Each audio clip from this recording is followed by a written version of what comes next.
নমস্কাৰ বন্ধুসকল। পুলিচ এটা এনেকুৱা ডিপাৰ্টমেণ্ট যি ডিপাৰ্টমেণ্টৰ ওপৰত আমি সদায় এটা আশা থাকে যে আমাৰ আৰু যদি কিবা এটা বিপদ আপদ হয় তেতিয়া আমাক এই পুলিচেই বচাব।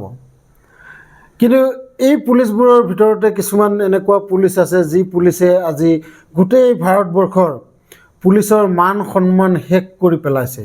এজন পুলিচ অধিকাৰীয়ে সেই পুলিচ ষ্টেচনত FIR লিখিব যোৱা এজনী মহিলাক যৌন নিৰ্যাতন কৰিছে বুলি অভিযোগ আহিছে। আৰু এই অভিযোগটো মিছা নহয়।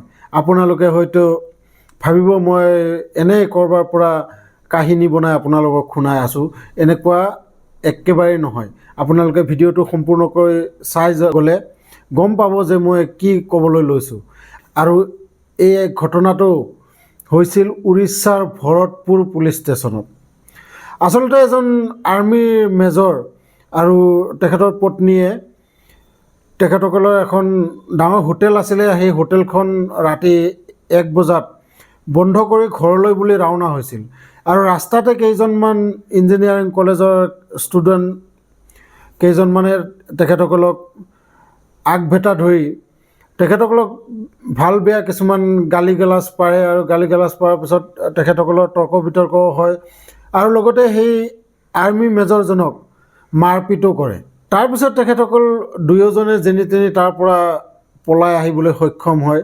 আৰু আহি থাকোঁতে বাটত তেখেতসকলে ভৰতপুৰ পুলিচ ষ্টেচনত সোমাই FIR লিখিবলৈ গৈছিল।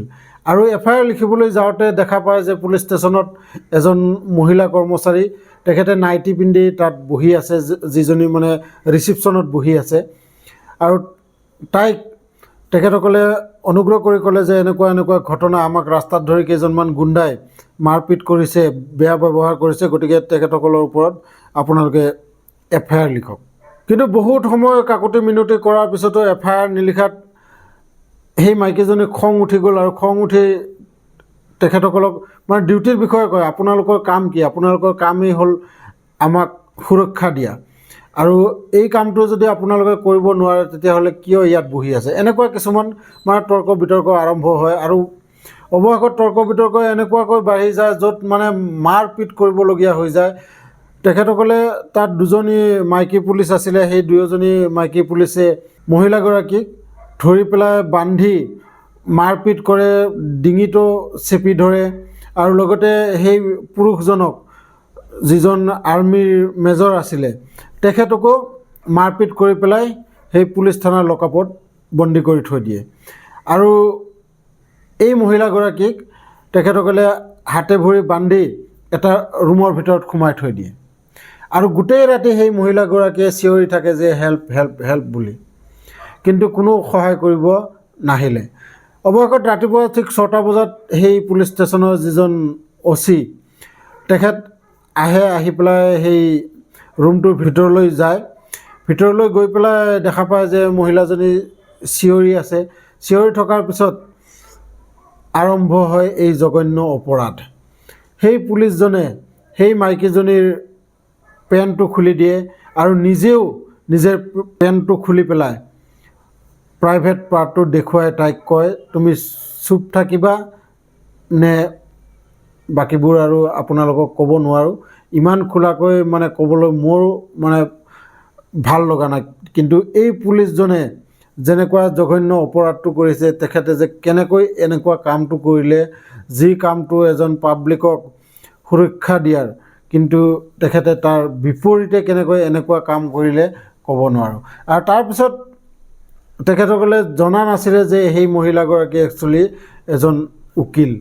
আৰু লগতে সেই মহিলাগৰাকীৰ দেউতাক এজন আৰ্মিৰ ব্ৰিগেডিয়াৰ।